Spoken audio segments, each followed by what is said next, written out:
Welcome to the deep dive. Today we're tackling a process that's, well, absolutely fundamental to our survival. Inflammation and repair. It really is. Without it, we just wouldn't make it. Exactly. And when you hear inflammation, maybe you picture, a red, throbbing cut. But it's so much bigger than that. Think of it as your body's own, super sophisticated emergency response team, always on alert, ready to defend, ready to fix things. A built-in defense and repair crew. Precisely. And for you, our listener, we know you're here for the deep understanding, right? Right. To really master this topic like the top professionals in the field. That's the goal. So we've designed this entire dive specifically for that. We're not just scratching the surface. We're going deep, connecting all the dots, aiming for those crucial aha moments, where it all just clicks. Yes, moving beyond just the basic definitions to explore the intricate mechanisms, the cellular level, the molecular level. Understanding this is really key to grasping a huge range of medical conditions. Absolutely. So where are we headed in this comprehensive exploration? We'll start with the basics, the definition, the general features of inflammation, what it is fundamentally. Laying the groundwork. Right. Then we'll take a quick look back, the history, how our understanding evolved. We'll dissect the triggers, what kicks it all off, The causes of how the body recognizes threats, tells friend from foe, damage from health. And then we really dive into acute versus chronic inflammation. Two distinct phases, very important. We'll examine their key players, the mediators, those signaling molecules. We'll look at how acute inflammation actually looks in the tissues, its morphology, To physical patterns. and its wider effects, the systemic stuff. And finally, we'll get into the fascinating process of tissue repair and regeneration. And importantly, what happens when that repair process goes wrong. Exactly. So consider this your intensive seminar. Get ready to truly understand inflammation and repair. Okay, let's start with that core definition. Inflammation, at its heart, it's a response of vascularized tissues. That means tissues with a blood supply. Right. Blood vessels are key. Absolutely. And the main purpose is to deliver leukocytes, those vital white blood cells, our immune soldiers, and various defense molecules, right from the bloodstream to the exact spot where there's an infection or where cells have been damaged. And the mission. The ultimate mission is simple. Eliminate the offending agent, neutralize the threat. And it's so important, isn't it, to shift how we think about inflammation.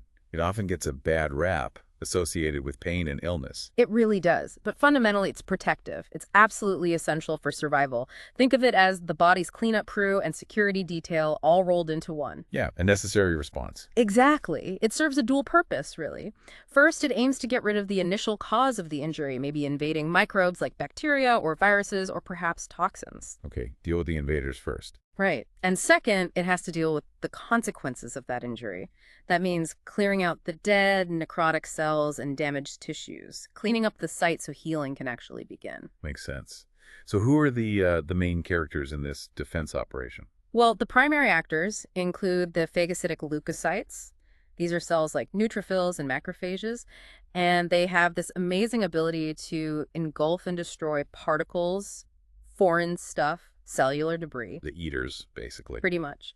Then you have antibodies, those highly specific proteins that target pathogens, and the complement system, a whole network of circulating proteins that can directly attack microbes, amplify the inflammation, and boost what the phagocytes do. And these defenders, are they always active? That's the interesting part. Mostly, they're just circulating in the blood, kind of in a resting state. But they have this incredible capability to be rapidly mobilized and recruited exactly where they're needed, when they're needed. Like a rapid response team on standby. Precisely. And we also shouldn't forget the tissue-resident sentinel cells.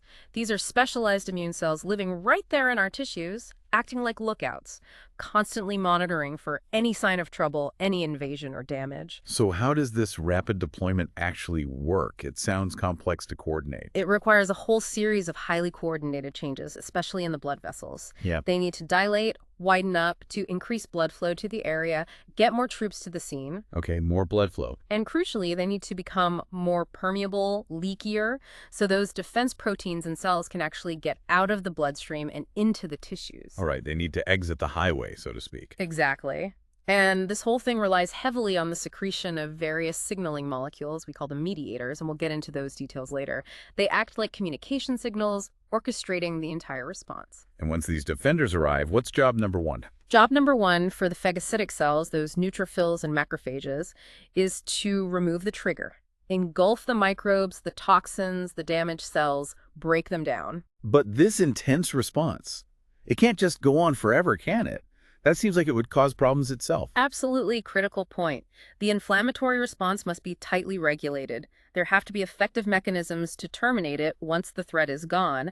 Otherwise, you risk damaging your own healthy tissues. Which brings us to the next logical step, repair. Exactly. Once the inflammation has done its job, the body needs to heal the damage. Repair can happen through regeneration, where surviving cells multiply and essentially rebuild the tissue. Okay, rebuilding with original parts. Or, if the damage is too severe or the tissue can't regenerate well, the body uses scarring fibrosis. That's where connective tissue, mainly collagen, fills the gap. It provides structure, but often some function is lost. Got it. And just to connect this to terms we might hear, that icoditis suffix often pops up in medical names. What's that about? Ah, yes, that's a very useful clue. The suffix itis almost always signals inflammation somewhere specific. So, appendicitis inflammation of the appendix, conjunctivitis inflammation of the eye's conjunctiva, meningitis inflammation of the meninges around the brain and spinal cord. Simple enough. So let's quickly recap the fundamentals of inflammation then. Key players: blood vessels and leukocytes. Vessels dilate, get leakier.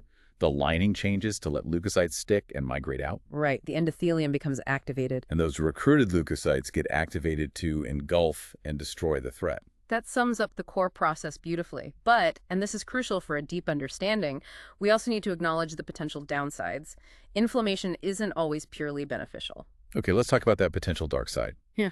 How can this defense system cause harm? Well, even in a necessary protective inflammatory response, say to an infection, there's often some collateral damage, local tissue injury. That's the pain, the swelling we feel. Exactly. Pain, swelling, redness, heat, and often that temporary loss of function in the area. Thankfully, in most acute cases, this is self-limited. It resolves as the inflammation goes down. But sometimes it goes wrong. Precisely. There are many diseases where the inflammatory response itself is the problem. It might be misdirected, think autoimmune diseases, where the immune system attacks the body's own tissues. Like rheumatoid arthritis. That's a classic example. Or it could be an overreaction to something harmless, like in allergies, pollen, dust mites. Oh, okay. Or the issue could be lack of control. The inflammation just doesn't shut off properly and becomes the main driver of the disease. This happens in chronic conditions like rheumatoid arthritis again, atherosclerosis, the hardening of arteries, lung fibrosis, severe hypersensitivity reactions. And that explains why we have anti-inflammatory drugs. Exactly. The goal is to dampen the harmful effects without completely shutting down the necessary protective aspects. It's a delicate balance. And it seems the plot thickens even further. I've read that inflammation might be involved in diseases we don't traditionally think of as inflammatory. That's a really important and evolving area. There's growing evidence suggesting inflammation plays a role, maybe a subtle but significant role, in conditions like type 2 diabetes, Alzheimer's disease, even some cancers. Wow. It's why you sometimes hear inflammation called the silent killer in popular science, highlighting its potential broad, sometimes hidden impact on health. So we have these local responses, but inflammation can spread systemically too, affect the whole body. Yes, we distinguish between local and systemic inflammation. Most of what we'll discuss in detail focuses on local reactions. But in severe situations, like a widespread bacterial infection getting into the bloodstream, exactly sepsis, the inflammatory reaction can become systemic, causing widespread problems throughout the body. Sepsis is a very serious condition, one form of what's called the systemic inflammatory response syndrome, or SIRS. We'll actually dedicate a future deep dive, Chapter 4, specifically to sepsis, to really unpack that systemic aspect. Okay, good to know. So the body detects a problem, rallies the troops, but what's the communication system? How is this all coordinated? That's where the inflammatory mediators come in. Think of them as signaling molecules. They can be produced by various cells, or they can come from inactive precursors already present in the blood plasma. Okay. They get generated or activated specifically in response to the inflammatory trigger microbes, damaged cells, even lack of oxygen, hypoxia. These mediators are the key players that initiate and amplify the whole response. They largely determine its characteristics, how intense it is, which cells get recruited, and what the outcome will be. It sounds like an incredibly complex internal communication network. It really is. And to help keep track of the sequence of events, there's a useful framework sometimes called the 5 Rs of inflammation. It's like a roadmap. The 5 Rs. Okay, what are they? Recognition first, recognize the harmful agent. Recruitment, bring in the leukocytes. Removal, get rid of the agent. Regulation, control the response, prevent overkill. And finally, repair, fix the damage. Recognition, recruitment, removal, regulation, repair. Got it. That's helpful. And we've touched on acute versus chronic inflammation. Can we solidify the key differences now? Definitely. Acute inflammation. Rapid onset, minutes or hours. Short duration, hours or days. Key features are exudation, that fluid leakage causing swelling, and leukocyte emigration, mainly neutrophils showing up first. The initial fast response. Right. And if the trigger is eliminated quickly, acute inflammation usually resolves completely. Chronic inflammation, on the other hand, is prolonged. Longer lasts weeks, months, even years. It happens when the body struggles to eliminate the agent. Think persistent bacteria like TB, certain viruses, fungi, or even self-antigens in autoimmune disease, or maybe environmental stuff we're constantly exposed to. And what are its hallmarks? More tissue destruction, often because the inflammation itself causes ongoing damage. And more scarring, more fibrosis, as the body keeps trying to repair the persistent injury. It can follow an unresolved acute episode, or it can arise on its own, kind of smoldering from the start. And sometimes you see both acute and chronic happening together, like around a chronic ulcer. It's amazing how the same basic process can manifest so differently. Now let's step back a bit. How did we even come to understand all this? What are some historical highlights? Oh, it's a fascinating story. Descriptions go way back, ancient Egypt even, around 3000 BC. But it was Celsus, a Roman writer in the 1st century AD, who first formally listed those 4 cardinal signs we still talk about. The classics. Rubor redness, tumor swelling, calar heat, and duller pain. Still fundamental. 4 pillars. Then, much later, in the 19th century, Rudolf Virchow, a giant in pathology, added a 5th. Functio laesa, loss of function, recognizing that inflammation affects how the tissue works. So initially, was it seen as just a bad thing, a disease itself? For a long time, yes. But then in 1793, John Hunter, a Scottish surgeon, made a really insightful observation. He suggested inflammation wasn't the disease, but a stereotypic response, a predictable pattern that actually helped the host. A beneficial effect. Ah, a shift towards seeing it as defense. Exactly. And then came Elie Metchnikoff in the 1880s, a Russian biologist who discovered phagocytosis. He watched cells engulfing things like rose thorns and starfish larvae, bacteria in mammals, Wow. His big conclusion. The main point of inflammation was to bring these phagocytic cells to the injury site to gobble up the invaders. Revolutionary stuff for understanding immunity. And there's a funny anecdote about that, right? Yes. George Bernard Shaw, the playwright, actually poked fun at it in his play The Doctor's Dilemma. One character suggests the cure for everything is just to stimulate the phagocytes. Shows that the idea was catching on. It does. And then thinking about the chemical signals involved, Sir Thomas Lewis in the early 20th century was key. He showed that chemical substances produced locally after injury mediated the vascular changes. He focused particularly on histamine. Laying the groundwork for understanding mediators. Absolutely. His work paved the way for understanding all these chemical messengers and, eventually, the anti-inflammatory drugs that target them. Amazing how those early insights built the foundation. Okay, let's pivot back to the present understanding. What actually causes inflammation? What are the main triggers? Well, the triggers are really diverse, but probably the most common and medically important are infections. Bacteria, viruses, fungi, parasites, and the toxins they produce. Usual suspects. Right. And it's crucial to remember different pathogens cause different responses. Some mild, easily cleared, others severe, systemic, or leading to chronic problems.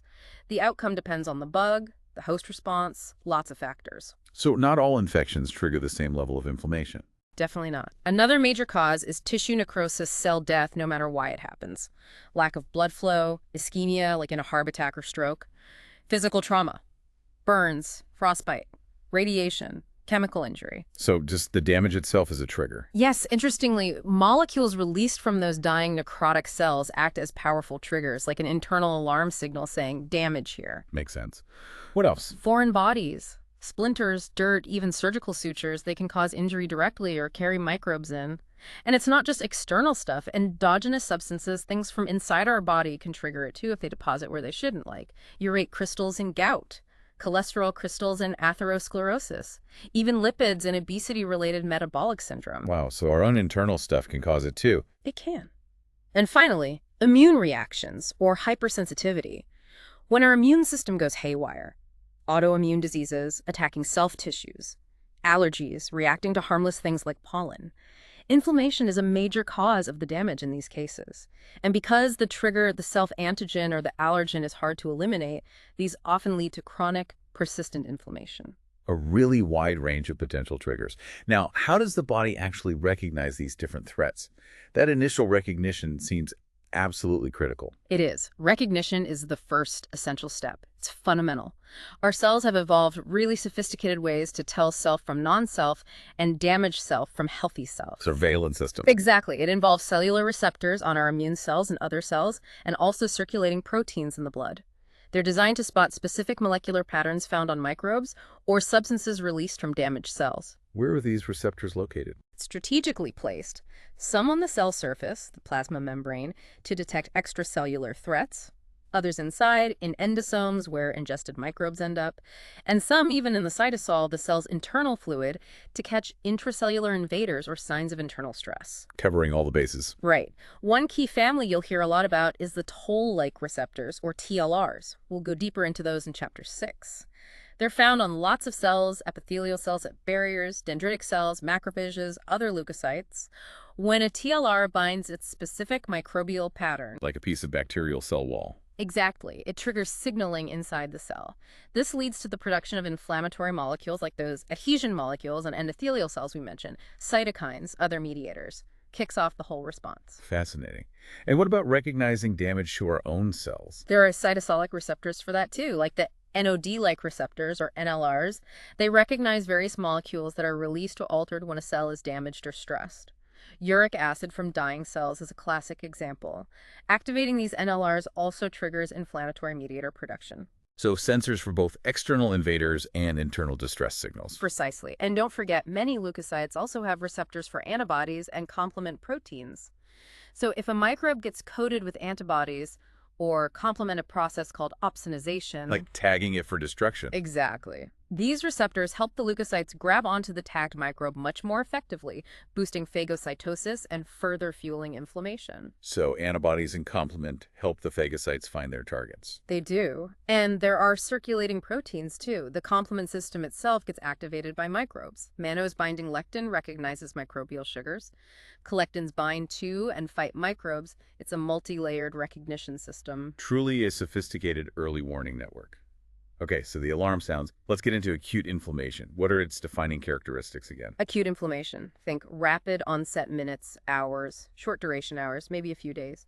And the two main hallmarks are exudation, that leakage of fluid and plasma proteins causing swelling, edema, and the emigration of leukocytes, mostly neutrophils, into the tissue. That ankle sprain swelling, that's exudation. That's it.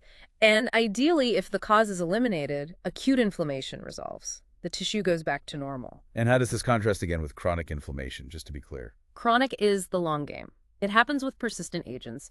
The body can't easily clear certain bacteria like TB, some viruses, fungi, self-antigens in autoimmune diseases, maybe environmental stuff. Lasts weeks, months, years. And involves different cells. Right. More monocytes, macrophages, lymphocytes, plasma cells, associated with more tissue destruction, more scarring fibrosis. It can follow acute inflammation or start on its own. Sometimes they overlap, like in that peptic ulcer example. Got it. Acute is the rapid assault team. Chronic is the long siege. Okay, let's zoom in on the blood vessels during acute inflammation. What happens to flow and permeability? Okay, the vascular reactions are crucial for delivery. It's all about maximizing the movement of plasma proteins and leukocytes out of the blood and into the trouble spot. And that leakage is the exudation. Yes, exudation is the escape of fluid proteins, even blood cells, into the tissue or body cavities. The fluid itself is the exudate, high protein, maybe cell debris. How is that different from a transudate?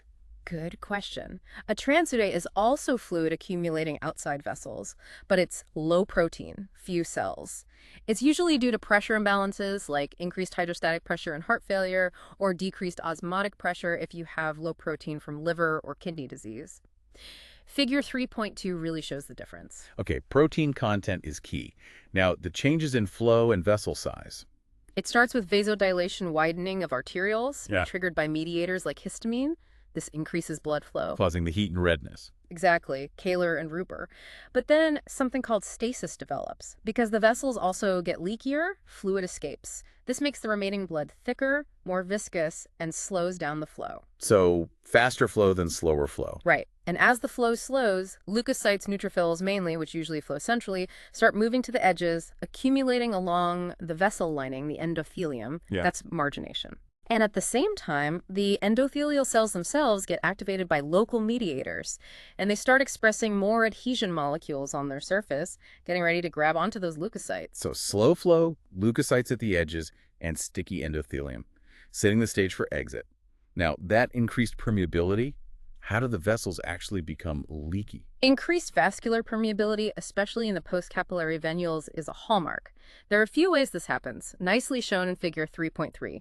The most common is endothelial cell contraction. The cells lining the vessel shrink. Sort of pull apart slightly. Mediators like histamine, bradykinin, leukotrienes cause this. It opens up small gaps between the endothelial cells, letting fluid and proteins leak out. This is usually rapid and short-lived, 15-30 minutes, the immediate transient response. Okay, chemical signals, opening gaps. What else? Direct endothelial injury, severe burns, microbes, or toxins damaging the cells directly. Even neutrophils sticking to the endothelium can release stuff that damages it. This leakage starts immediately and can last longer until the vessel is repaired or clots off. Makes sense if the wall itself is damaged. And you mentioned a delayed leakage too. Yes, sometimes the leakage doesn't start for 2 to 12 hours after the injury, but then it can last for hours or days. We see this with sunburns, UV radiation like sunburn, certain bacterial toxins. Sunburn swelling that comes later. Exactly. The mechanism might be a slower, more prolonged endothelial contraction, or maybe milder damage that takes time to cause leakage. Often it's probably a mix of these mechanisms happening. In severe burns, this leakage can be massive, causing life-threatening fluid loss. Really highlights the danger of extensive burns. Now, what about the lymphatic system? We often get swollen lymph nodes. How are they involved? Lymphatics are definitely involved. Normally, they drain the small amount of fluid that naturally leaks out of capillaries. During inflammation, with all that extra fluid from increased permeability, lymph flow increases significantly. It helps drain the edema fluid. So they help manage the swelling. They do, but leukocytes, cell debris, even microbes can get into the lymph fluid too. The lymphatic vessels themselves can become inflamed, that's lymphangitis, and the draining lymph nodes can become inflamed lymphadenitis. That's the swollen glands we feel. Often, yes. The nodes enlarge because the lymphoid follicles inside multiply, hyperplasia, and there's an increase in lymphocytes and macrophages responding to the inflammation. It's called reactive or inflammatory lymphadenitis. Okay. You know those red streaks you might see near an infected wound? That's often lymphangitis bacteria spreading in the lymphatic channels. And it might come with painful, swollen lymph nodes nearby. A visible sign the infection is spreading. Okay, so fluid and proteins leak out. How do the actual immune cells, the leukocytes, get from the blood into the tissue? Leukocyte recruitment is this elegant, multi-step process. It's mediated by those adhesion molecules and cytokines, especially chemokines. Figure 3.4 gives a great overview. What are the main phases? First, inside the vessel lumen, margination, rolling along the endothelium, and then firm adhesion. Remember, normal endothelium isn't sticky. Inflammation activates it. Okay, stick to the wall first. Second, migration across the endothelium and vessel wall. And third, migration within the tissue towards the chemotactic stimulus following the chemical trail to the problem. Let's break down that first part. Margination, rolling, adhesion. How does that molecular dance work? Okay, so normally blood cells flow, red cell central, white cells pushed peripherally, that's margination. Then, in inflammation, vasodilation slows the flow stasis. This lets leukocytes interact more with the endothelium. Right, give them time to connect. Exactly. They start making these transient, low-affinity contacts. It's mediated mainly by selectins, proteins that bind carbohydrates. Endothelial cells, when activated, put up E-selectin and P-selectin. Leukocytes have L-selectin and ligands like CeLO-Lewis X. So selectins make the first weak contact. Yes, and because these bonds form and break quickly with the blood flow, the leukocytes tumble or roll along the endothelial surface. Slowing them down. Precisely. This rolling allows them to sense other signals and engage in much firmer adhesion. This involves another family, integrins. They're on the leukocyte surface. Okay, integrins for the strong grip. Right. Normally, integrins are in a low affinity state. But inflammatory cytokines like TNF and IL-1 make endothelial cells express ligands for these integrins molecules like VCAM1 and ICAM1. So the endothelium puts out the handholds. Yes, but the leukocyte also needs to activate its grip. This is where chemokines come in. Chemokines produced at the injury site bind to the endothelial surface, creating a high local concentration. Okay.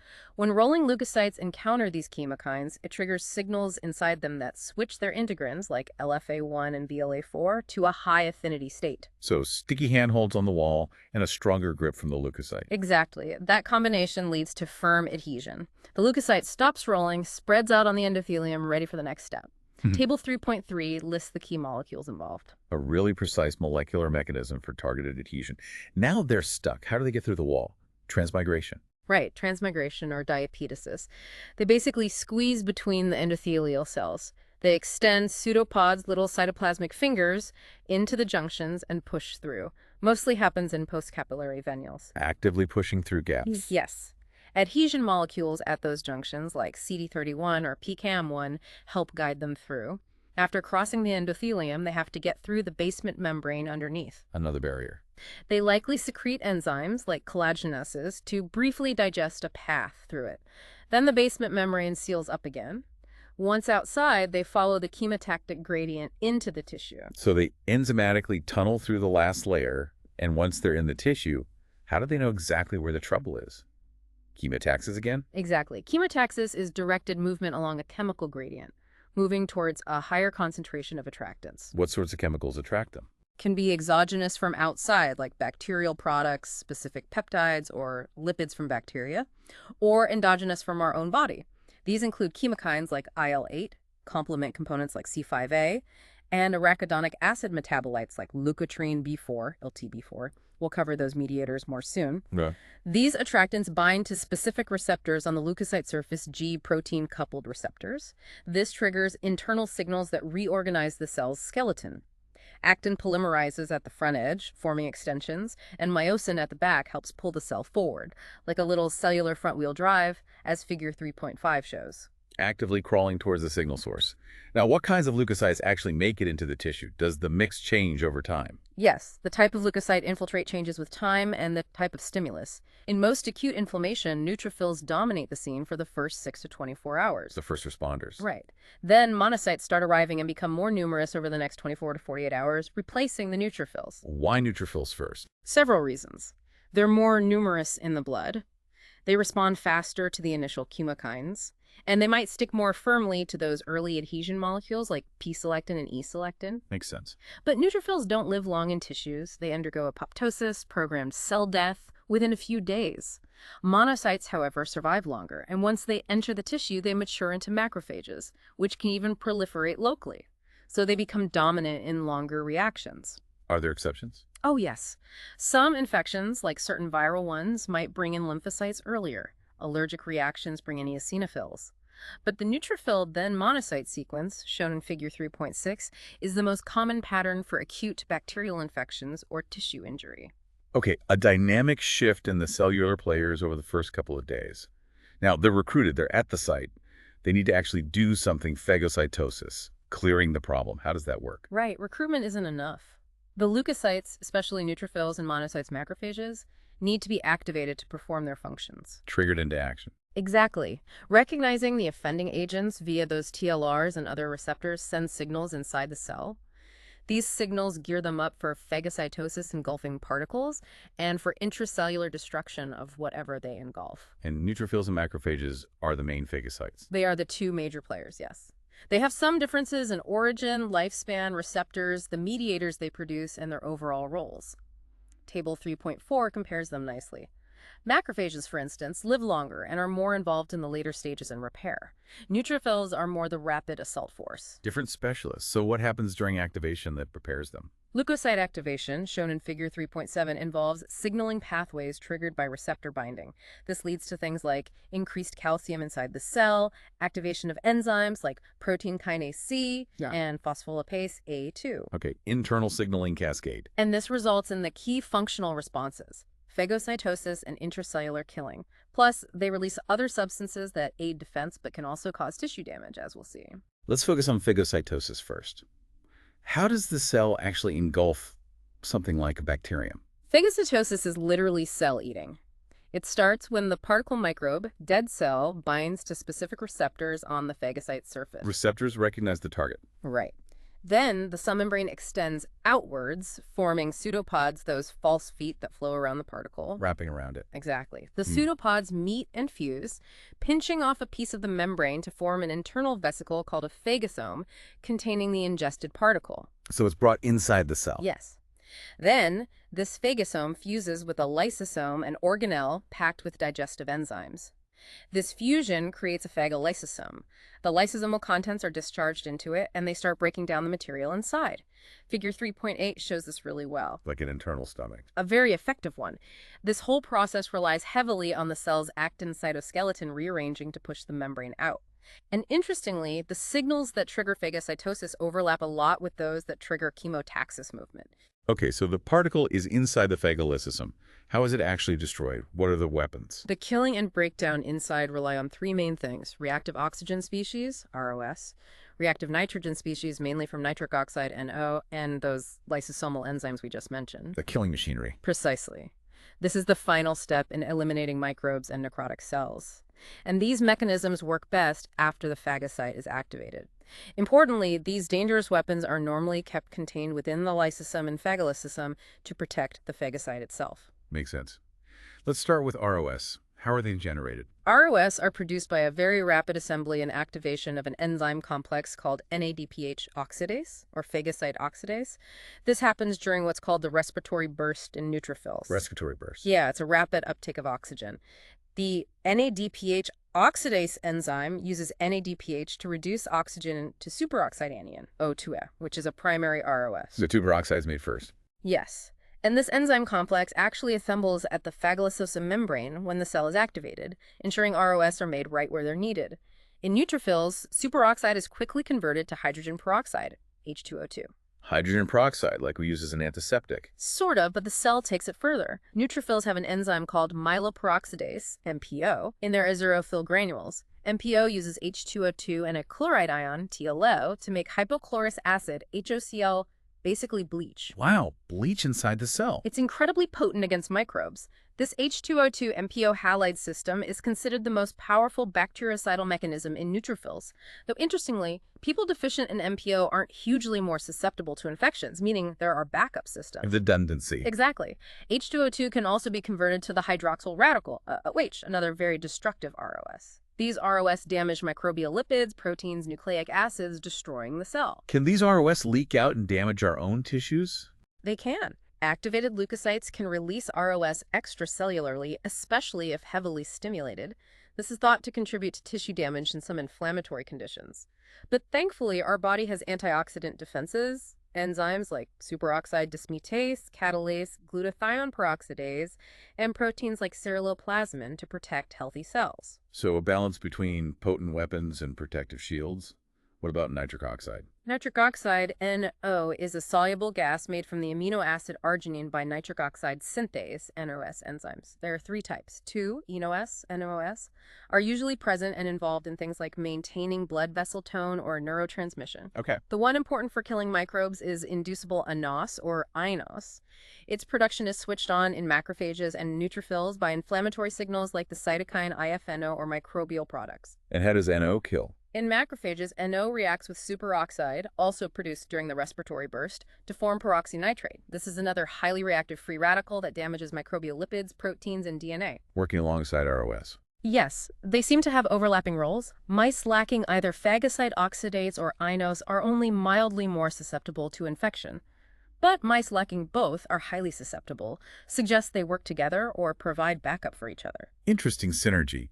And NO also affects blood vessels. It does. It relaxes smooth muscle, causing vasodilation. But its exact role in the vascular changes of acute inflammation is still a bit unclear. Okay, so ROS and NO are the chemical weapons. What about the lysosomal enzymes? Right, the enzymes within those granules. Neutrophils have two main types of granules. Specific or secondary granules contain things like lysozyme, collagenase, lactoferrin. Azurophil or primary granules contain MPO, other bactericidal proteins like defensins, acid hydrolases, and neutroproteases like elastase and cathepsin G. A whole toolkit of enzymes. Absolutely. Both granule types fuse with the phagosome, releasing their contents into the phagolysosome. Acid proteases work best in the acidic phagolysosome to break down bacteria and debris. Neutral proteases can degrade extracellular matrix components, collagen, elastin, etc., which can contribute to tissue destruction if they escape the cell. So they can damage our own matrix. They can. Neutrophil elastase, for instance, can break down elastin in lung tissue, but normally their activity outside the cell is controlled by antiproteases in our serum and tissues. Alpha-1 antitrypsin is a major one, inhibiting neutrophil elastase. Deficiency in alpha-1 antitrypsin leads to diseases like emphysema because the elastase goes unchecked. So more checks and balances. Exactly. Alpha-2 macroglobulin is another important antiprotease. Okay. Now, you mentioned something really intriguing earlier, neutrophil extracellular traps, or nets. Tell us more about those. Ah, yes, nets. They're a fascinating, almost suicidal mechanism neutrophils use. Instead of just engulfing microbes, the neutrophil essentially ejects its own nuclear material chromatin, DNA, forming this sticky web-like structure outside the cell. The DNA net. Pretty much. And this DNA meshwork is studded with antimicrobial proteins from the neutrophil's granules, histones, enzymes like MPO, elastase. Figure 3.9 shows it well. What's the point of this net? It physically traps microbes like bacteria and fungi, preventing them from spreading. And it concentrates those antimicrobial proteins right onto the trapped pathogens, helping to kill them. Does the neutrophil survive this? Often, no. Net formation, or netosis, is usually a form of cell death for the neutrophil. Wow. And you mentioned a potential link to autoimmunity? Yes, there's a hypothesis that if these nets aren't cleared properly, the exposed DNA and nuclear proteins might trigger an immune response against the body's own nuclear material, potentially contributing to diseases like lupus, still an area of active research. Very interesting potential downside. So we've seen how leukocytes kill microbes, but also how they can cause collateral damage, leukocyte-mediated tissue injury. How significant is this? It can be very significant. Those same potent weapons, ROS, NO, lysosomal enzymes, when released outside the cell, can damage healthy host tissues, like endothelial cells or organ cells. This can amplify the initial injury. Making things worse. Potentially, yes. And if the inflammatory response is uncontrolled or misdirected against self-tissues, like in autoimmunity, the leukocytes themselves become the primary cause of the tissue damage. This is fundamental to many acute and chronic human diseases, as Table 3.1 highlights. How do those lysosomal enzymes get released outside the cell? Several ways. There can be controlled secretion during activation. There's frustrated phagocytosis. When the leukocyte tries to engulf something too big, like immune complexes stuck on a surface, it gets activated and releases enzymes outwards. And sometimes ingesting certain sharp particles, like urate crystals in gout, can rupture the phagolysosome membrane, letting enzymes leak out. So several ways these potent enzymes can escape containment. Now, besides phagocytosis and killing, what other functional responses do activated leukocytes have? They do more than just kill. Macrophages, especially, are crucial producers of cytokines that amplify or limit inflammation. They also make growth factors that stimulate repair processes like endothelial cell growth for new vessels, fibroblast growth for collagen synthesis. And they release enzymes that remodel connective tissues. So macrophages are key in the transition to repair. Absolutely critical, especially in chronic inflammation and repair. And we shouldn't forget certain T lymphocytes, like the Th17 cells producing IL-17. They contribute to acute inflammation by inducing chemokines that recruit more neutrophils and monocytes. Lack of effective Th17 responses can lead to susceptibility to fungal and bacterial infections and those odd cold abscesses without the usual heat and redness. A really interconnected system. Yeah. Okay, so this whole acute response kicks off. How does it normally stop? What terminates it? That's vital. You need tight controls to minimize damage. Inflammation typically declines once the stimulus is removed, partly because the mediators are only produced while the stimulus is there, they have short half-lives, and they get degraded. Okay, so removing the trigger is key. And neutrophils themselves are short-lived in tissues. They die off via apoptosis. But it's not just passive decay. The process actively triggers stop signals. Termination. Yes. For example, there's a switch in the types of lipid mediators produced from arachidonic acid, from pro-inflammatory leukotrienes to anti-inflammatory lipoxins. We'll touch on those later. Also, anti-inflammatory cytokines like TGF-beta and IL-10 get released, mainly from macrophages. Turning the brakes on. Exactly. And there's even evidence for neural control nerve impulses, like cholinergic discharge from the vagus nerve, can inhibit TNF production by macrophages. It's an active, multi-pronged shutdown process. Fascinating. multiple layers of control. Okay, let's really dive into the mediators themselves now. These are the chemicals orchestrating everything. Right. The substances that initiate and regulate inflammation. Understanding them is key because many are therapeutic targets. What are the most important ones in acute inflammation? The major players, as listed in Table 3.5, include vasoactive amines like histamine, lipid products, prostaglandins, leukotrienes, cytokines, including chemokines, and products of complement activation. A diverse chemical cast. Very diverse. And they often induce different parts of the response through distinct mechanisms, which is why inhibiting one specific mediator can work therapeutically. But there's also redundancy. Sometimes multiple mediators do similar things. Where do they come from again? Either cell-derived secreted from granules, like histamine from mast cells, or newly synthesized, like prostaglandins, cytokines, or plasma protein-derived, circulating as inactive precursors, like complement proteins that get activated, usually by enzymes cutting them. And who makes the cell-derived ones? Major producers are those sentinel cells, macrophages, dendritic cells, mast cells, but platelets, neutrophils, endothelial cells, even epithelial cells can make some. And they're only made when needed. Generally, yes. Active mediators are produced mainly in response to the offending stimuli microbes, necrotic cell bits often through specific receptors and signaling pathways. And they don't last long. Most are short-lived. They decay quickly, get inactivated by enzymes or inhibited by other molecules. It's a system of checks and balances. And one can trigger another. Yes, cascade effects are common. Complement products can trigger histamine release, TNF can trigger IL-1 and chemokine release. This can amplify the response or sometimes introduce counter-regulatory signals. A complex web. Let's start with the vasoactive amines. Histamine and serotonin. Okay, two main types acting on blood vessels. They're stored, preformed in cells, so they're among the first released. Histamine first. Where's it mainly found? Richest source is mast cells, right there in connective tissue near blood vessels. Also in basophils and platelets, stored in granules, released by degranulation. What triggers its release? Physical injury trauma, cold, heat. Binding of antigen to IgE on mast cells, that's the basis of allergic reactions.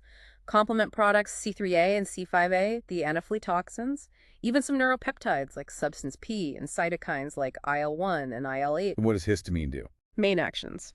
Dilates arterioles, increases permeability of venules. It's the key mediator of that immediate transient leakage, opening gaps between endothelial cells. Hence the swelling and redness early on. Exactly. These effects happen when histamine binds to H1 receptors on endothelial cells. Antihistamine drugs block these receptors. It can also cause smooth muscle contraction, like in the bronchioles. Okay, and serotonin. Serotonin, or 5-hydroxytryptamine. Preformed mediator, mainly in platelets and some neuroendocrine cells, like in the gut. Its main job is as neurotransmitter. Does it do much in inflammation? It is a vasoconstrictor, but its overall importance in inflammation compared to histamine is less clear in most situations, maybe more relevant when platelets are heavily involved. Got it. Now those lipid mediators, prostaglandins and leukotrienes from arachidonic acid. Yes, these are powerful lipids made from arachidonic acid, AA, which is a fatty acid found in our cell membranes. Active AA gets released from membrane phospholipids by enzymes called phospholipases, mainly PLA2. What triggers that release? Various stimuli, mechanical, chemical, physical injury, even other mediators like complement C5a. And once AA is released? It enters one of two main enzymatic pathways to make eicosanoids, from the Greek for 20, as AA has 20 carbons. Cyclooxygenases, COX1 and TOX2, make prostaglandins. Lipoxygenases, LOX, make leukotrienes, and also anti-inflammatory lipoxins. Figure 3-point meage shows this pathway. And these eicosanoids mediate inflammation. They do. They bind to G protein-coupled receptors on many cells and are involved in almost every step. Table 3.6 summarizes their actions. Let's talk prostaglandins, PGs first. Who makes them? Mast cells, macrophages, endothelial cells, many others, involved in vascular and systemic reactions made by COX1 and COX2. What's the difference between COX1 and COX2? COX1 is usually always present, constitutively expressed in most tissues, doing housekeeping jobs like protecting the stomach lining, kidney function. COX2 is mainly induced during inflammation. Okay, and which PGs are important in inflammation? Key ones are PGE2, PGD2, PGF2, PGI2, prostacyclin, and TXA2, thromboxane A2. Different tissues make different ones. Platelets make TXA2 potent platelet aggregator, vasoconstrictor. Endothelium makes PGI2, prostacyclin, vasodilator, inhibits platelet aggregation. Opposing actions there. Often, yes. An imbalance is implicated in clot formation. PGD2 from mast cells and PGE2, more widespread, cause vasodilation and increase permeability, contributing to edema. PGD2 also attracts neutrophils. And systemic effects, pain and fever. Yes. PGE2 makes nerve endings more sensitive to pain, hyperalgesia, and is involved in causing fever. Okay, now leukotrienes, LTs, where are they made? Mainly in leukocytes and mast cells by lipoxygenase enzymes, especially 5-lipoxygenase in neutrophils. And what do they do? LTP4 is a potent chemoattractant and activator for neutrophils, makes them aggregate, stick, release ROS and enzymes. The cystenyl LTs, LTC4, LTD4, LTE4, cause intense vasoconstriction, bronchospasm, key in asthma, and increase vascular permeability. They're actually more potent than histamine in these effects. Wow, powerful mediators. Yeah. So how do we target these pharmacologically? Several ways. Corticosteroids block phospholipase A2 way upstream, reducing all icosanoids. NSAIDs, aspirin, ibuprofen, block COX enzymes, reducing prostaglandins. Selective COX-2 inhibitors target just the inducible COX. Okay. There are also 5-lipoxygenase inhibitors to block leukotriene production and leukotriene receptor antagonists to block their action, used a lot in asthma. And there's interest in dietary fish oils, which might shift production towards anti-inflammatory lipids like resolvins. Lots of therapeutic angles there. Okay, moving on to cytokines and chemokines, protein messengers. Exactly. Proteins made by many cells, lymphocytes, macrophages, endothelial cells, etc. They mediate and regulate immune and inflammatory reactions. We separate them from growth factors usually, though there's overlap. Chapter 6 covers them in general. We'll focus on the acute inflammation ones now, table 3.7. Let's start with two big ones, TNF and IL-1. Tumor necrosis factor, TNF, and interleukin-1, IL-1. Absolutely critical for leukocyte recruitment, promoting adhesion and migration. Who makes them? Mainly activated macrophages and dendritic cells. Also T cells, mast cells for TNF, some epithelial cells for IL-1. Triggered by microbes, dead cells, immune complexes, injury, many inflammatory stimuli. TLR signaling is a key trigger. IL-1 synthesis needs an extra step involving the inflammasome for activation. And their actions, local and systemic. Both. Key roles include endothelial activation, making them express adhesion molecules. Selectins, integrin ligands produce other mediators, cytokines, chemokines, eicosanoids, become more procoagulant. Priming the vessels. Right. Also, activation of leukocytes and other cells.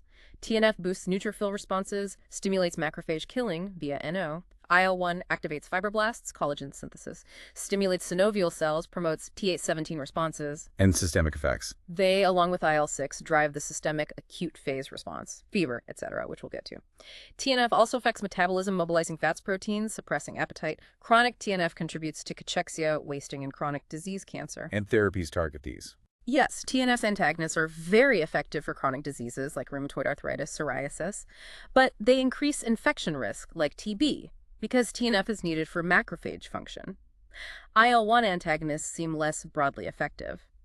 Neither seems to help much in sepsis, suggesting other cytokines dominate there. So powerful but complex roles. What about chemokines specifically? Chemokines are a family of small proteins whose main job is chemotaxis, attracting specific types of leukocytes. About 40 types known, 20 receptors. How are they classified? By the arrangement of cysteine C residues, CXC chemokines, one amino acid between first two Cs, like IL-8, CXCL8, mainly attract neutrophils. CC chemokines, cysteines adjacent, like MCP1, CCL2, or eotaxin, CCL11, attract monocytes, eosinophils, lymphocytes, etc. Eotaxin is quite specific for eosinophils. Different signals for different cell types. Exactly. There are also C chemokines, missing some cysteines, specific for lymphocytes, and CX3C chemokines, like fractalkine, involved in monocyte T cell adhesion and attraction. How do they work? They bind to specific G protein-coupled receptors on leukocytes. Often some overlap in what binds where. Certain chemokine receptors, CXCR4, CCR5, are famously used by HIV to enter cells. Ah, right. Chemokines often get displayed on endothelial surfaces bound to proteoglycans, creating a high local concentration. There are two main functions. In acute inflammation, they stimulate leukocyte adhesion by boosting integrin affinity and guide chemotaxis to the injury site. And some are involved in tissue architecture. Homeostatic chemokines guide cells to the right places in lymphoid organs. So directing traffic both in emergencies and for normal tissue organization. Are there other key cytokines in acute inflammation? Yes, the list keeps growing. IL-6 is important for local and systemic reactions. IL-17 from T cells helps recruit neutrophils. Antagonists against both are used therapeutically: anti-IL-6 receptor for juvenile arthritis, anti-IL-17 for psoriasis. Cytokines are also huge players in chronic inflammation, as we'll see. A complex network indeed. Okay, let's turn to the complement system. Plasma proteins involved in defense. Yes, a collection of over 20 plasma proteins, C1, C9 mostly, mainly made in the liver, crucial for host defense against microbes, but also involved in inflammatory pathology, functions in both innate and adaptive immunity. How does activation lead to inflammation? Activation, via different pathways, generates cleavage products with key functions, figure 3.12. For inflammation, C5a, C3a, and C4a are anaphylatoxins. They trigger histamine release from mast cells, causing vasodilation and increased permeability. C5a is also a powerful chemoattractant for neutrophils, monocytes, eosinophils, basophils, and it activates the lipoxygenase pathway for leukotriene production. Wow, C5a is a major player. What else does complement do? Opsonization and phagocytosis. C3b, and its inactive form IC3b, coats microbes, acting as opsonins tags that neutrophils and macrophages recognize via complement receptors, greatly enhancing phagocytosis. Making microbes easier to eat. Exactly. And third, cell lysis. The terminal components, C5b-C9, can assemble into a membrane attack complex, MAC, that punches holes in microbial membranes, causing lysis, especially important for thin-walled bacteria like Neisseria. Deficiency in MRAS components increases susceptibility to Neisseria infections. So direct killing too. Is this system regulated?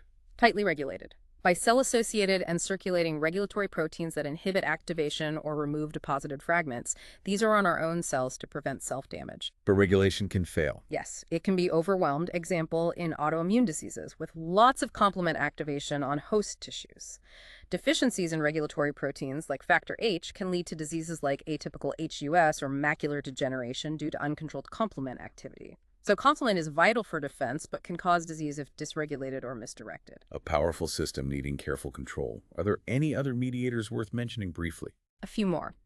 Platelet activating factor, PAF, a lipid mediator, causes platelet aggregation, vasoconstriction, bronchoconstriction, but also vasodilation and permeability at low doses. PAF antagonists haven't been very successful clinically, though. Okay. Products of coagulation.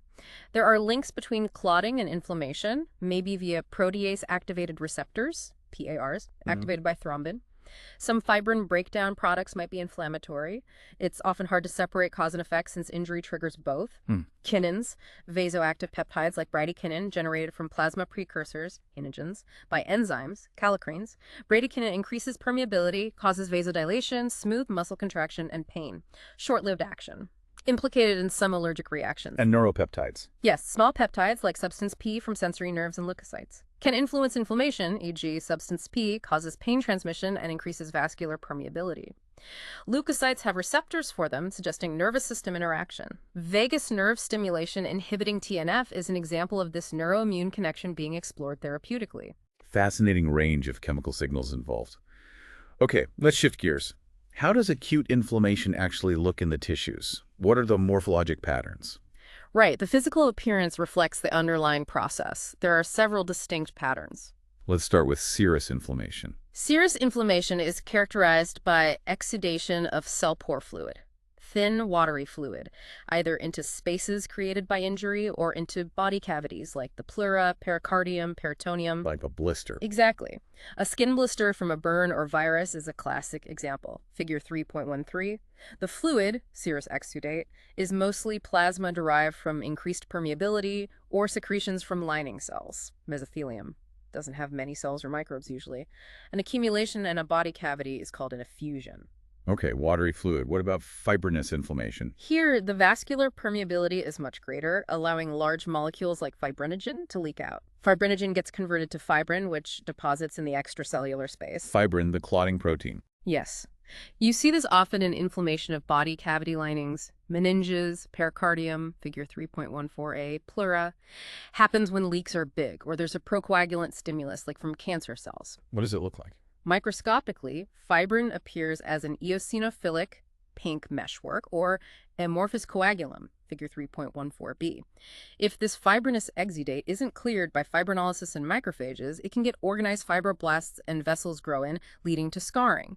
In the pericardium, this can cause thickening or even obliteration of the space. So potential for scarring. Now, purulent or suppurative inflammation, that sounds like pus. Exactly. Characterized by pus and exudae full of neutrophils, necrotic cells, and edema fluid, usually caused by bacterial infections, especially pyogenic pus-producing bacteria like staph. And an abscess. An abscess is a localized collection of pus, buried in a tissue or organ or confined space, figure 3.15, typically has a central core of necrotic debris and dead neutrophils surrounded by viable neutrophils, and often an outer zone of vascular dilation and fibroblast proliferation, early signs of walling off and repair.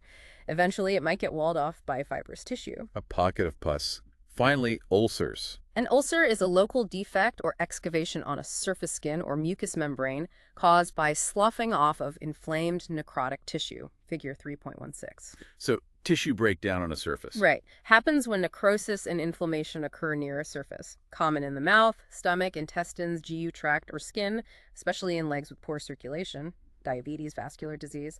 A peptic ulcer is a classic example, often showing both acute inflammation, neutrophils, dilated vessels at the edge, and chronic inflammation. Fibrosis, lymphocytes, macrophages at the base. Okay, different visual patterns depending on the severity and location. Now, what are the ultimate outcomes of acute inflammation? Where can it lead? Typically, one of three paths, as shown in figure 3.17. Best case. Resolution. Complete restoration to normal structure and function. Back to baseline. Yes. Yeah. Happens with minimal damage, rapid elimination of the cause, efficient cleanup. Surviving cells regenerate. What if the damage is worse? Then you might get fibrosis or scarring. Happens with substantial tissue destruction, or if the tissue can't regenerate well, or if lots of fibrin isn't cleared. Connective tissue replaces the damaged area. Function is often lost in the scar. Patching it up, but not perfectly. Right. And the third outcome is progression to chronic inflammation. If the injury persists, the infection isn't cleared, or the stimulus continues, the acute response transitions into that longer-lasting chronic state we discussed. Resolution, scarring, or chronic inflammation. Got it. Mm-hmm. So to wrap up acute inflammation, it's the body's rapid response, right? Yes. Resident and recruited phagocytes try to eliminate the agent. They release mediators, cytokines, lipids. These act on blood vessels, increasing flow, permeability, leukocyte recruitment. Neutrophils arrive first. Usually. They get activated, try to phagocytose the threat. As the agent is cleared and anti-inflammatory signals kick in, it subsides. If not, it can become chronic. And the cardinal signs? Redness, rubor, heat, calor from increased blood flow, swelling tumor from edema, pain dolor from damage and mediators like prostaglandins, cytokines, neuropeptides, and loss of function, functiolesa, from the pain and injury. A concise summary of a complex process. Now, let's transition fully into chronic inflammation. Remind us of the defining features and causes. Okay, chronic inflammation.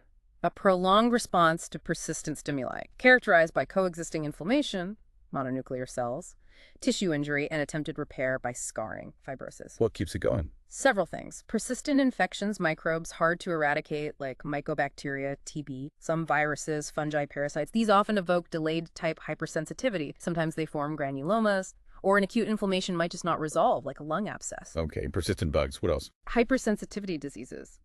Immune system overreacting or misdirected.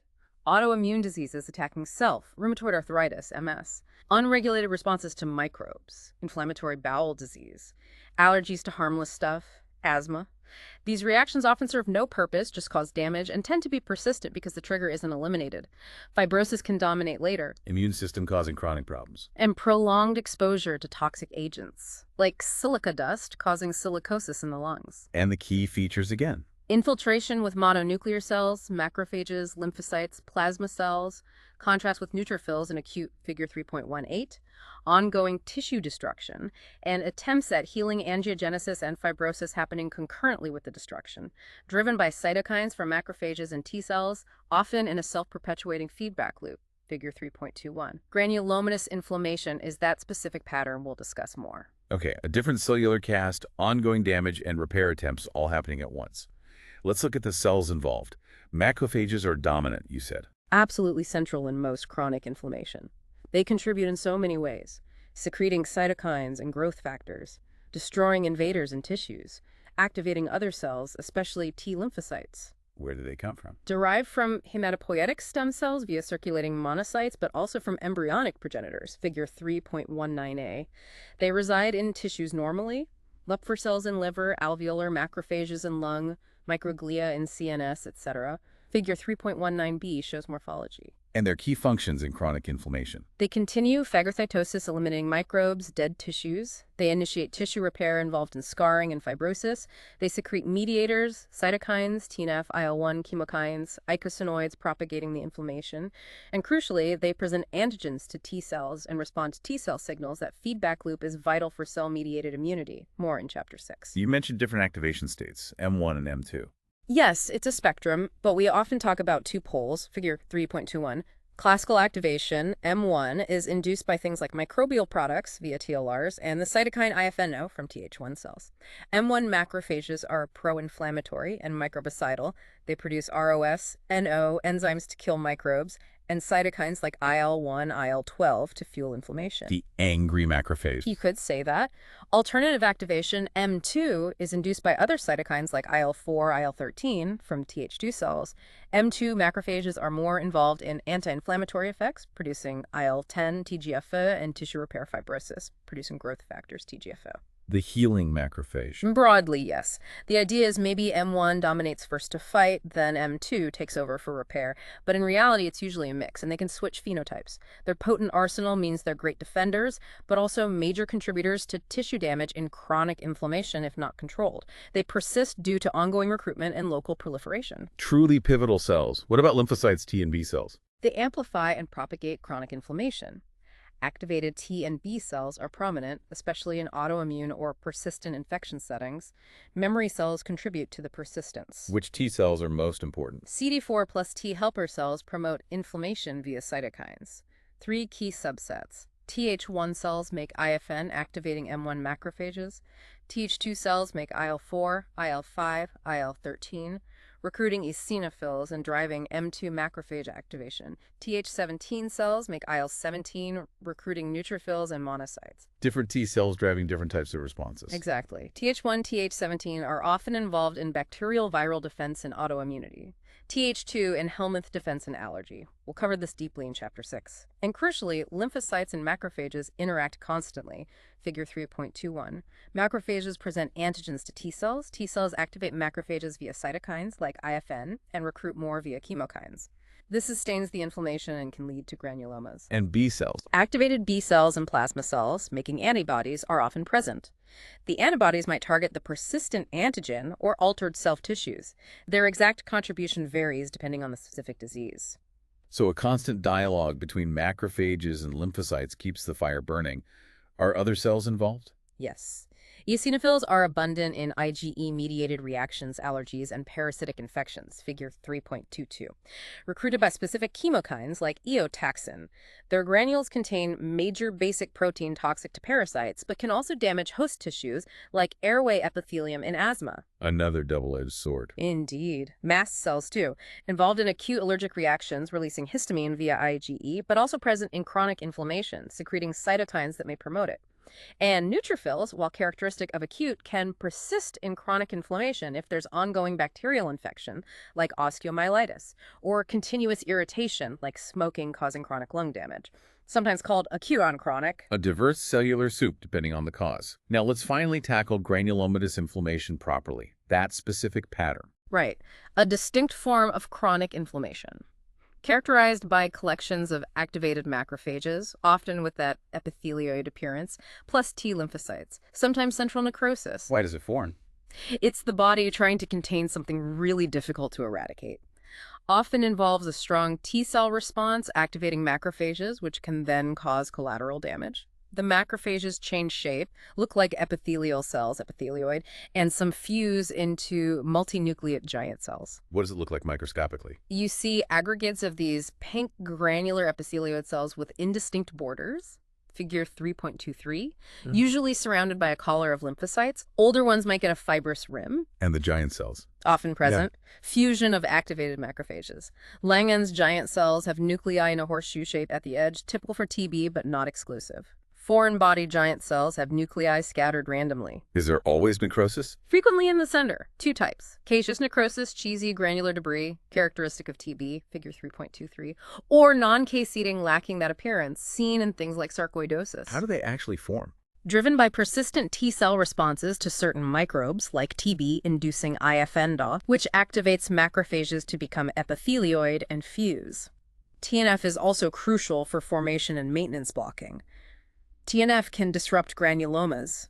Foreign body granulomas form around indigestible material, sutures, splinters, without a T-cell response, just macrophages trying to engulf it. And the main diseases with granulomas? Infections. TB, leprosy, some fungal infections, non-infectious, sarcoidosis, unknown cause, Crohn's disease, foreign body reactions. It's a unique way the body tries to wall things off. Okay, let's broaden the view again. What are the systemic effects of inflammation? The whole body response. Right, even local inflammation can cause systemic reactions via circulating cytokines, collectively called the acute phase response. Think how you feel with the flu. Achy, tired, feverish. Exactly. Driven mainly by TNF, IL-1, and IL-6 released into the blood, stimulated by bacterial products or other inflammatory triggers. Yeah. Several key changes occur. Fever is the obvious one. Yes, elevation of body temperature, 1 to 4 degrees C.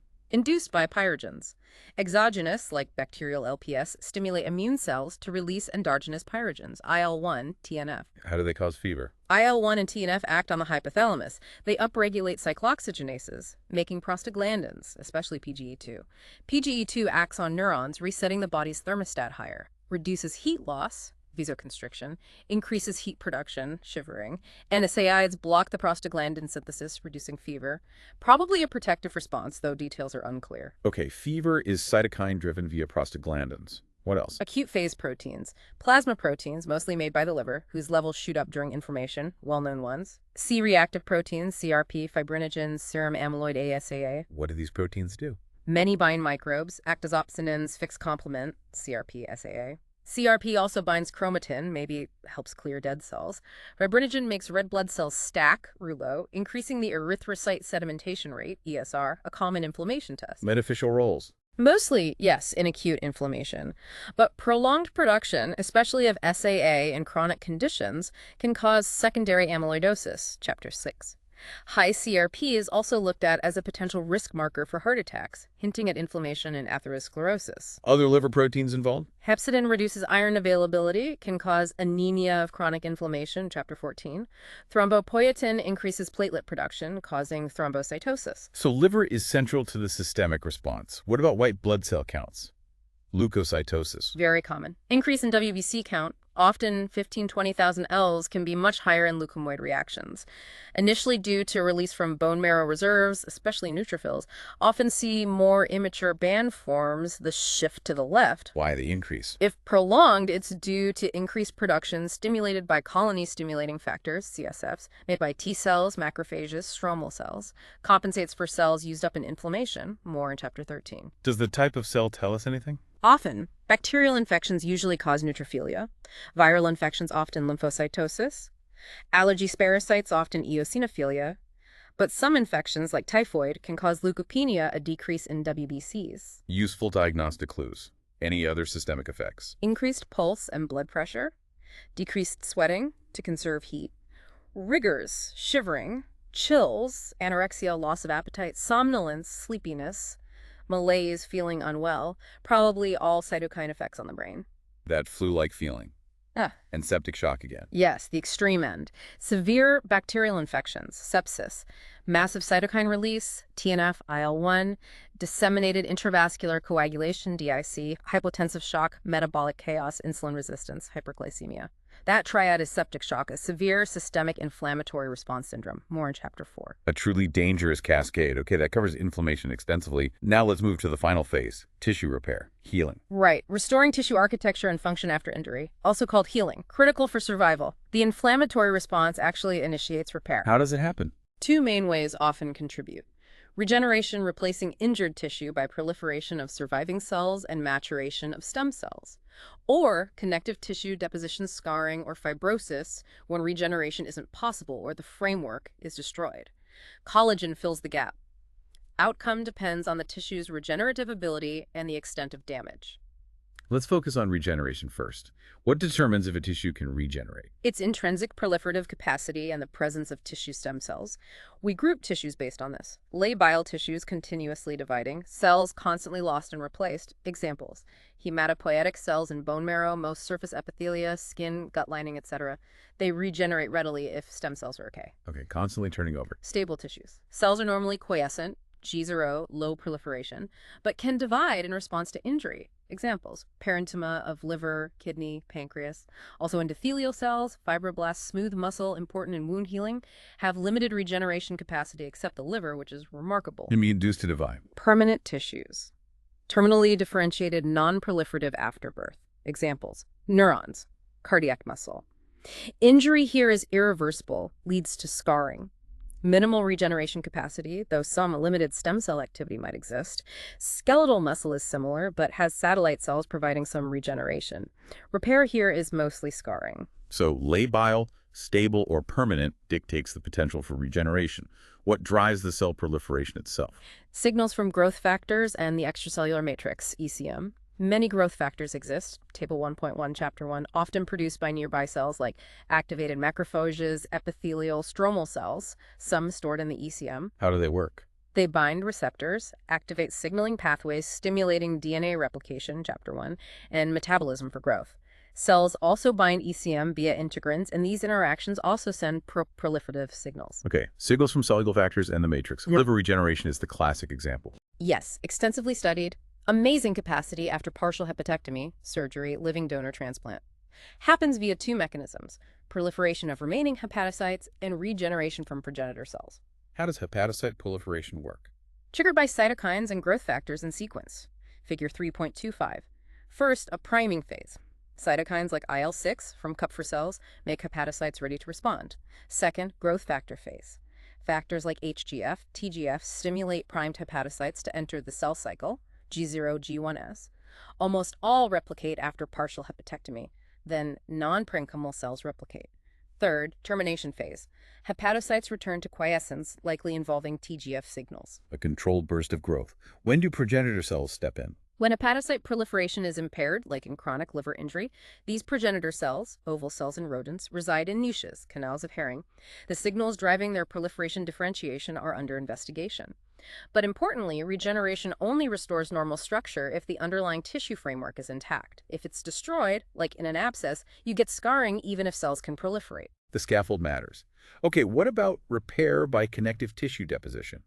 Scarring fibrosis, when does this happen? When tissue framework is damaged, or in permanent tissues, also called fibrosis or scar formation, 4 main steps: angiogenesis, new blood vessels; fibroblast migration and proliferation; ECM deposition, mainly collagen; and remodeling of the connective tissue. Let's walk through those steps. Starts with inflammation immediately after injury. Platelets release growth factor chemokines. Cell death triggers inflammation. Mediators recruit neutrophils for 648 issues, then monocytes macrophages. They clear microbes and debris, then inflammation starts to resolve. Prep work, then cell proliferation. Yes, next stage, up to 10 days. Epithelial cells migrate, proliferate to cover the wound. Endothelial cell spherocytes proliferate for angiogenesis. Fibroblasts proliferate and migrate in, start laying down collagen. And this forms granulation tissue.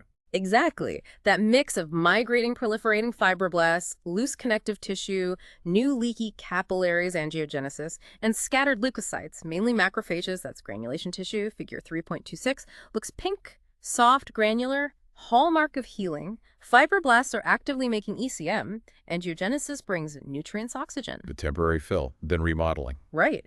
Maturation and reorganization of the scar. Collagen synthesis and degradation continue, balanced by matrix metalloproteinases, MMPs that break down ECM, and their inhibitors, TIMPs. MMPs remodel the ECM, then TIMPs shut them down. This increases tensile strength, blood vessels regress. Eventually, you get a largely avascular scar of dense collagen. A dynamic shaping process. Tell us more about angiogenesis. Formation of new vessels from old ones, crucial for repair, tumor growth, chronic inflammation. Steps, figure 3.27, vasodilation NO and increased permeability, VEGF. Parasites detach. Endothelial cells migrate towards stimulus, like VEGF, degrading matrix with MMPs. They proliferate behind the leading edge, remodel into tubes, recruit parasites for stability, suppress proliferation, deposit basement membrane. It's driven by growth factors. Major one is VEGF, vascular endothelial growth factor, stimulated by hypoxia. FGF2 also involved. ECM proteins provide scaffold and signals via integrins. MMPs remodel the path. Okay, and the deposition of connective tissue. Fibroblasts laying down collagen. 2 steps. Fibroblast, migration, proliferation, then ECM deposition, orchestrated by cytokines growth factors, PDGF, FGF2, and especially TGF-O. Where do these factors come from? Inflammatory cells, especially M2 macrophages in the granulation tissue. Mast cells, lymphocytes too. TGF-A is the most important cytokine for collagen synthesis deposition, made by many cells in granulation tissue. What does TGF-O do? Stimulates fibroblast migration proliferation, increases collagen fibronectin synthesis, decreases ECM degradation, inhibits MMPs, so key for scar formation, but also fibrosis and chronic diseases, lung, liver, kidney. It also has anti-inflammatory effects, helping terminate the response. A central player in scarring and remodeling, again, the balance. Yes, balance between ECM synthesis, driven by TGF-A, and degradation by MMPs, regulated by TIMPs, determines the final scar structure and strength. Got it. Now, what factors influence how well this whole repair process goes? Several local and systemic factors. Locally, infection is a huge one. Delays healing, prolongs inflammation. Mechanical factors, pressure, torsion can cause wounds to reopen, dehiscence. Poor perfusion, bad blood supply impairs oxygen-nutrient delivery. Foreign bodies perpetuate inflammation. Type, extent of injury, and tissue type matters. Permanent tissues always scar. Location 2, inflammation in body cavities can lead to organized scarring within the space. Lots of local issues. What about systemic factors? Nutrition is critical. Protein, vitamin C deficiency impairs collagen synthesis. Metabolic status, diabetes is a major cause of poor healing. Vascular issues, neuropathy, etc. Circulatory status overall. Hormones, glucocorticoids, steroids, inhibit TGF-A, weaken scars, though sometimes that's desired. So overall health really impacts healing. Let's look at skin wound healing as an example. First versus second intention. Right. Depends on the wound size and nature. Healing by first intention primary union is for clean surgical type wounds where edges are brought together, sutured, figure 3.29. Minimal tissue loss, inflammation, proliferation, maturation. 24 atrous neutrophils arrive, epidermis starts migrating, proliferating. Day 3, macrophages replace neutrophils, granulation tissue invades, epithelium continues crossing. Day 5, peak angiogenesis collagen deposition. Week 2, more collagen, less vascularity blanching. Month 2, plus scar, mostly a vascular, collagen remodeling continues. Strength gradually increases. Relatively neat and tidy. What about second intention? For larger wounds with tissue loss, ulcers, abscesses where edges aren't approximated, more intense inflammation, more debris, much more granulation tissue needed to fill the gap, and wound contraction occurs. Wound contraction. Yes, specialized myofibroblasts pull the wound edges together, significantly reducing the size of the defect. Big difference from first intention overall. Bigger defect, more inflammation, more granulation tissue, wound contraction, larger scar.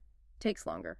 Contraction can shrink large defects substantially over weeks. A more complex, longer process for bigger wounds.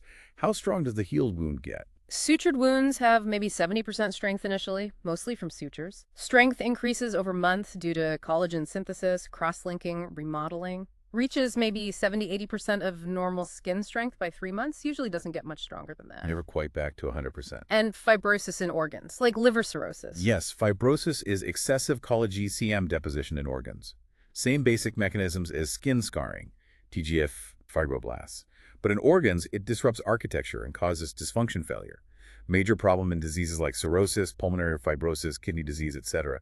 Huge area of research for antifibrotic therapies. So scarring is good for closing wounds, but bad when it takes over organs. Can repair go wrong? Abnormalities. Definitely. Complications arise from defects in healing, excessive scarring, or contractures. Defects in healing, chronic wounds. Yes. Common clinical problems. Venous leg ulcers, figure 3.30a, often in elderly with poor venous return, chronic inflammation, poor oxygenation.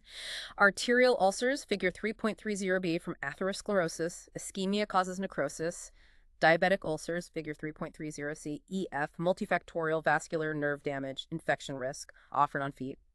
Pressure sores, figure 3.30d, over bony areas from prolonged pressure, ischemia, and wound dehiscence, surgical wound reopening. All situations where healing fails. What about excessive scarring? leads to hypertrophic scars and keloids. Hypertrophic scar, figure 3.31a, raised excess collagen but stays within original wound boundaries, may regress. Keloid, figure 3.31b, c, grows beyond original boundaries, invades normal skin, doesn't regress. Individual predisposition, more common in African Americans. Different degrees of overscarring. Contractures. Exaggerated wound contraction. Causes deformities, limits mobility, especially over joints. Common after burns. May need surgery. So repair can underperform or overperform. Exactly. It's a complex balance, easily disrupted. Well, this has been an incredibly thorough exploration. From the first signals of trouble to the intricate details of fighting invaders and then rebuilding tissues, it's just remarkable. It really is. Inflammation and repair are fundamental biological systems, complex, interconnected, and absolutely vital, protective, but needing that delicate balance. And I truly hope for you, our listeners, that this deep dive has delivered that comprehensive understanding, those aha moments you were looking for to really master this. Now here's a final thought to take away. Consider the implications of understanding inflammation and repair this deeply. How does it change how you think about diseases? Not just infections, but chronic conditions like heart disease, arthritis, maybe even cancer or Alzheimer's, where inflammation's role is increasingly recognized.